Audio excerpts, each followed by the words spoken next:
First came here, he was very, very upset. Growling, hissing, lashing out, and I think he was just afraid. It's a new situation. But after about a week, he was able to curl up in my lap, and he loves his chin being scratched, his ears gently rubbed, and gently petted, and he was purring away. He he's fine with people. He's very loving with people. He seems to like my male housemate the best. Maybe because he doesn't smell like a cat.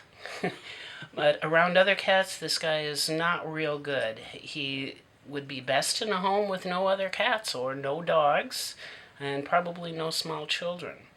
He loves to play. We play several times a day. He's the vet thinks he's about 2 years old, and he thinks he's part Bengal, which his activity level and his play level, and that makes sense, because if he's a Bengal, he needs lots of exercise and attention. So he seems to be good with that, don't you? So the best home for him would be a quiet home with somebody that can give him attention and play, interactive play. So he burns off some of the energy.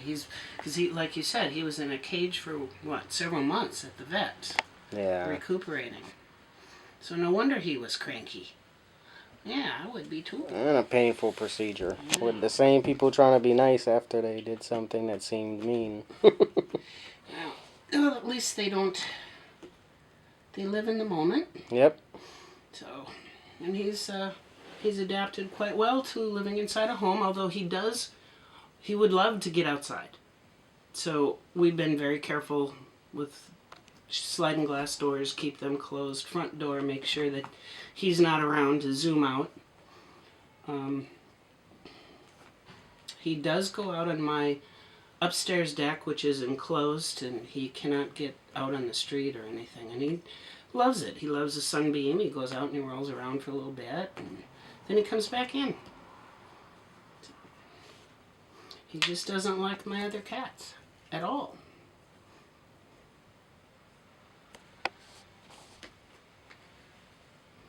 And then even in your situation where you have an extra room, if it's somebody that has an extra room, he's adjusted kind of. He's adjusted. Yeah.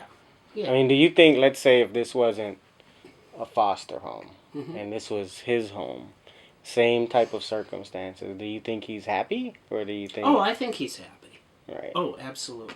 I think he's happy. So if we have someone that's cat savvy... If we have someone that has a lot of experience...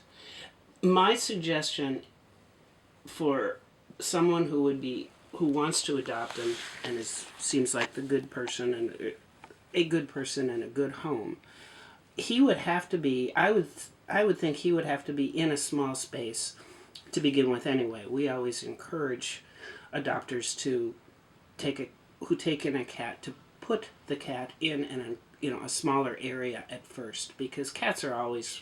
They don't like change. Mm-hmm. They freak out when they get to a new place.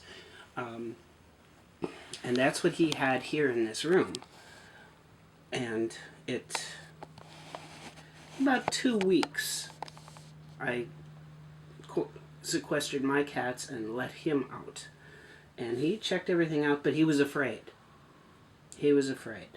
So whoever does take him has to be aware that you need to introduce him to the home gradually, give him lots of play, and don't be surprised if he's a little cranky at first. But he'll be fine after a while once he gets used to it.